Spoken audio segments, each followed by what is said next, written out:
Welcome to Infinity Coaching Classes. Next question চোৱা ax plus by is equal to c আৰু lx plus my is equal to n সমীকৰণযোৰৰ একক সমাধান থকাৰ শৰ্ত হ'ব। এতিয়া একক সমাধান আমি কেতিয়া পাইছিলো সমীকৰণ এটা একক সমাধান তেতিয়া পাইছিলো যেতিয়া a1 by a2 not is equal to b1 by b2 হয়। এইটো শৰ্ত অনুযায়ী গতিকে এইটো শৰ্তত আমি ইয়াৰ পৰা মান কেইটা বহুৱাই দিও যে a1 ৰ মান আছে a আৰু a2 ৰ মান আছে l not is equal to b1 ৰ মান আছে কিমান b b1 ৰ মান আছে b আৰু b2 ৰ মান আছে m যদি ক্ৰস মাল্টিপ্লাই কৰা am not is equal to bl গতিকে am not is equal to bl অপশনটো হৈ যাব c কারেক্ট নেক্সট কোশ্চেন চোৱা যদি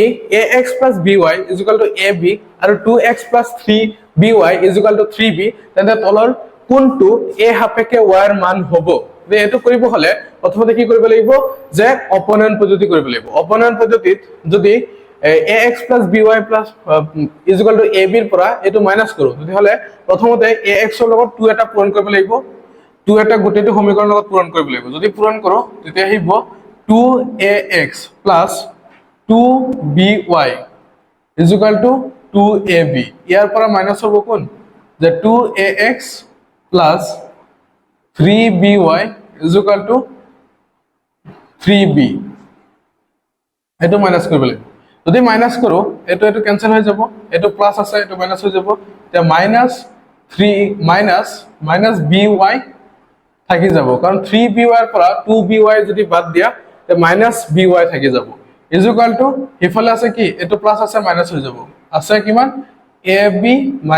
3b এটো নমাই নিবা তাৰ পিছত এফালে y টো ৰাখি দিবা y ৰাখি দিলে হেফালে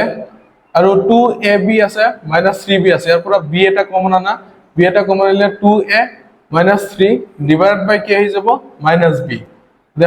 -b এ যদি b কাটি দিয়া ইয়াত থাকি যাব অনলি মাইনাস আৰু মাইনাসে যেতিয়া পূৰণ কৰিব হৈ যাব কিমান যে +3 -2a দে অপচন y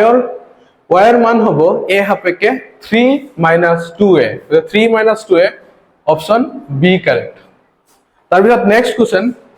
যদি আলফা আৰু বিটা x² - 1 বহুপদৰ শূন্য হয় তেন্তে আলফা স্কয়াৰ প্লাস বিটা স্কয়াৰৰ মান হ'ব এতিয়া প্ৰথমতে কি কৰিব লাগিব যে ইয়াৰ পৰা বহুপদৰ শূন্য উলিয়াব লাগিব তাৰ পিছত শূন্য কেটা স্কয়াৰ কৰি পেলাই যোগ কৰিব লাগিব গতিকে ইয়াৰ পৰা প্ৰথমতে শূন্য উলিয়াই লোৱা যদি শূন্য উলিয়াই লোৱা ইয়াৰ পৰা শূন্য আহিব কিমান যে x² ৰাখি দিলে হিফালে গুছি যাব 1 গতে x2 হিফালে গুছি গলে কি হৈ যাব x স্কয়াৰ টো যদি উঠাই দিয়া হিফালে স্কয়াৰ আহিব গতে 1 স্কয়াৰ মানে 1 গতে ইয়াত শূন্য হ'ব 1 গতে এটা শূন্য আছে গতে এটো শূন্য হ'ব 1 গতে আলফা প্লাস বিটা দুটা শূন্য আছে 1 গতে আলফা স্কয়াৰ মানে 1 স্কয়াৰ প্লাস বিটা স্কয়াৰ হ'ব কিমান 1 স্কয়াৰ 1 স্কয়াৰ প্লাস 1 স্কয়াৰ কিমান হ'ব 1 স্কয়াৰ মানে 1 plus 1 square মানে 1 গতে 2 গতে আলফা স্কয়ার প্লাস বিটা স্কয়াৰৰ মান হৈ যাব কিমান অপশন এ 2 নেক্সট কোশ্চেনটো চোৱা যদি p² = 32 বা 50 তেতিয়া p হ'ব এটা অপশন এ পূৰ্ণ সংখ্যা অপশন বি অখণ্ড সংখ্যা অপশন সি পরিমেয় সংখ্যা অপশন ডি অপরিমেয় সংখ্যা গতে আমি চাব লাগিব যে p² = 32 বা 50 আছে গতে এটুক আমি যদি কিবা সংখ্যাৰে কাটিব পাৰো 32 ডিভাইড বাই 50 যদি 2 এৰে হৰণ কৰো 2 এৰে ইয়া যাব 25 বাৰ 2 এৰে ইয়া যাব 16 বাৰ আহিব 16/25 দুটাই চাইছো কি যে বৰ্গ সংখ্যা যে বৰ্গ সংখ্যা বলে আমি লিখিব পাৰো যে 16 মানে 4 স্কয়াৰ 25 মানে 5 স্কয়াৰ তাৰ পিছত স্কয়াৰ দুটা যদি হোল স্কয়াৰ কৰি দিও 4/5 হোল স্কয়ার এতিয়া a স্কয়ারে a স্কয়ার কাটি দিব তেতিয়ালে p এর মান হ'ব যে 4/5 গতিকে p এর মান পাইছো কি 4/5 মানে 4/5 এটা কি সংখ্যা হ'ব যে পূৰ্ণ সংখ্যা নহব অখণ্ড সংখ্যা নহব পৰিমেয় সংখ্যা কাৰণ পৰিমেয় সংখ্যাক p/q আকাৰত প্ৰকাশ কৰিব পাৰি গতিকে যদি p2 যদি 4 হয় q2 যদি 5 হয় তেতিয়ালে এটো এটা কি হ'ব পরিমেয় সংখ্যা আৰু q not is equal to 0 কাৰণ তলত 5 আছে গতে এটো 0 নহয় গতিকে p ৰ মান হ'ব এটা কি p হ'ব এটা পৰিমেয় সংখ্যা যে অপচন সি হৈ যাব কাৰেক্ট তাৰ পিছত নেক্সট কোৱেশ্চন 196 ৰ মৌলিক উৎপাদকীকৰণত পোৱা সংখ্যাবোৰৰ ঘাতৰ যোগফল হ'ব মানে ঘাতৰ যোগফল ঘাত মানে হৈছে পাৱাৰ মানে প্ৰথমতে 196 ক মৌলিক উৎপাদক বিশ্লেষণ কৰি ল'ব লাগিব গতে 196 যদি 2 এৰে হৰণ কৰো মৌলিক সংখ্যা 2 এৰে যদি হৰণ কৰো তেতিয়ালে 19 ত কিবা যাব 19 যাব 9 বাৰ 2 9 18 1 থাকে 16 16 যাব কিবা 16 2 যাব 8 বাৰ তাৰপিছত আকৌ 2 এৰে কাটিব পৰা 2 এৰে যাব 4 বাৰ 18 যাব 2 9 বাৰ তাৰপিছত 49 49 ত 7 এ কাটে 7 এ যায় 7 টাইমছ গতিকে ইয়াত আমি উৎপাদকবোৰ কি পাইছো 2 * 2 * 7 * 7 গতিকে 2 * 2 মানে লিখিব পাৰো 2 স্কয়াৰ 7 * 7 মানে 7 স্কয়াৰ গতিকে ইয়াৰ ঘাত কি আছে যে 2 and 2 আৰু এই ঘাত কেইটা যদি যোগ কৰো 2 + 2 কিমান হ'ব 4 এতিয়া ঘাতৰ যোগফল কিমান হ'ব 4 গতিকে অপচন বি হৈ যাব কাৰেক্ট তাৰ পিছত নেক্সট কোৱেশ্চন যদি px = ax² + bx + c এতিয়া -b/a এর মান হ'ব এতিয়া -b/a এর মান আমি পাইছিলো যে -b/a কেতিয়া আহে যেতিয়া শূন্যবোৰৰ যোগফল ল মানে আলফা + বিটা ফৰ্মুলাটা পাইছিলো যে বহুপদ চেপ্টাৰত -b/a যে -b/a মানে হৈছে শূন্যবোৰৰ যোগফল গতিকে অপচন এ 0 নহব বি 1 নহয় শূন্য দুটাৰ যোগফল এটো হৈ যাব correct option next question soya a, b আৰু -a, -b বিন্দু দুটাৰ মাজৰ দূৰত্ব হ'ব তে বিন্দু দুটাৰ মাজৰ দূৰত্ব তো স্থানাঙ্ক জ্যামিতিৰ পৰা আহিছে যে স্থানাঙ্ক জ্যামিতিত আমি পাইছিলো যে দুটা বিন্দুৰ মাজৰ দূৰত্ব এতিয়া উলিয়াও এটাৰ ফৰ্মুলা আছিল যে ফৰ্মুলাটো আছিল যে √x2 - x1 whole square plus y2 - y1 whole square যে এই ফর্মুলা মতে যদি আমি মানখিনি বহাই দিও তেতিয়া আমাৰ দূৰত্ব আহি যাব এতিয়া x2 মান কিমান আছে x2 আছে -a তাৰপিছত -x1 কিমান আছে a তে -a হোল স্কয়াৰ তাৰপিছত প্লাস y2 - y1 y2 মান আছে -b -y1 আছে b whole square total -a মানে টোটাল -2a 2a যদি স্কয়ার করো প্লাস 4a স্কয়ার তাৰপিছত হিফালেও প্লাস -b স্কয়ার যদি করো -2b যদি স্কয়ার করো তেতিয়া আহি যাব 4b স্কয়ার মানে 4 টো যদি কমন লও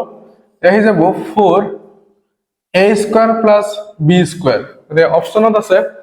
√4a square + b square option B হৈ যাব কারেক্ট তাৰ পিছত 17 number question x²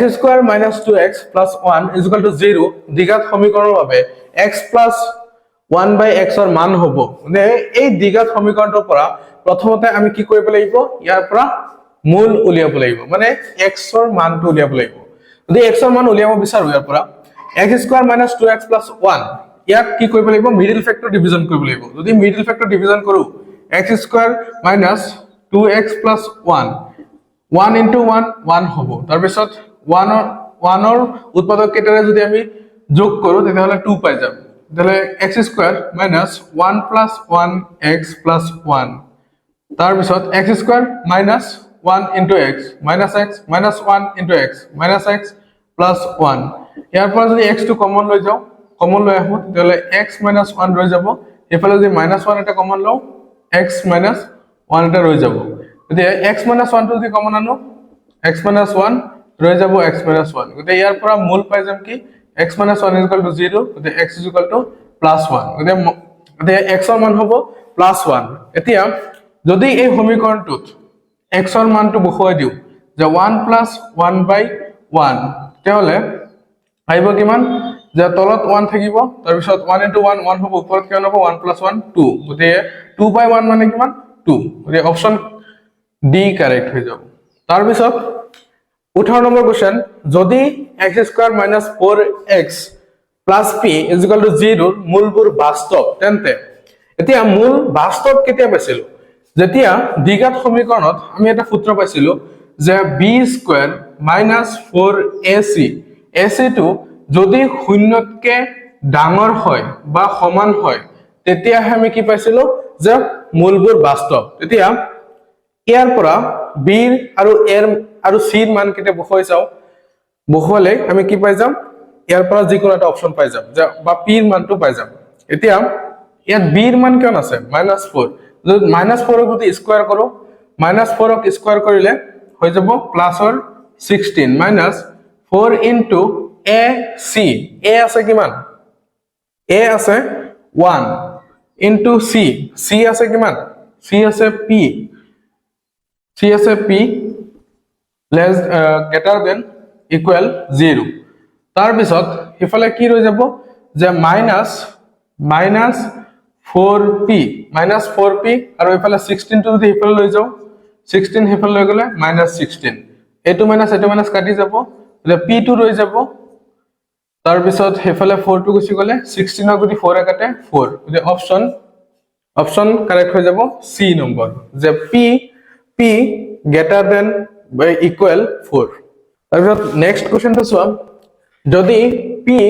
a/3,4 q -6,5 আৰু r -2,3 বিন্দু সংযোগী ৰেখাখণ্ডৰ মধ্যবিন্দু হয় তেন্তে এৰ মান হ'ব যে এৰ মান উলিয়াব লাগে যে মধ্যবিন্দুৰ সূত্ৰটো আমি জানিব লাগিব দিয়া এই বিন্দুটো কি হয় r আৰু q বিন্দুৰ মধ্যবিন্দু তেতিয়াহলে আমি লিখিব পাৰো কি যে a/3,4 এই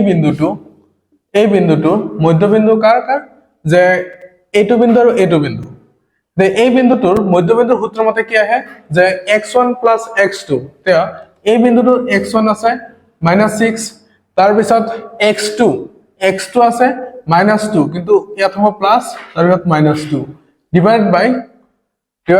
2 তাৰ পিছত কমা y1 টো নালাগে হলেও লিখিছো যে 5 + 3 ডিভাইড বাই 2 কিন্তু আমাৰ কি লাগে অনলি এৰ মান লাগে গতিকে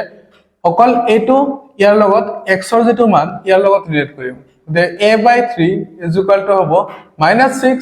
প্লাস মাইনাস এত হৈ যাব -2 তেতিয়া মাইনাসৰ হৈ যাব 7 8 তাৰ পিছত ডিভাইড বাই 2 যদি 2 এ 8ক কাটে কেইবাৰ যাব 4 বাৰ তেতিয়া আহিব -4 তাৰ পিছত এফালে a টো ৰাখি দিলে 3 টো হৰণ আছে এবাৰ গলে পূৰণ হ'ব 3 * -4 মানে -12 তে -12 অপশন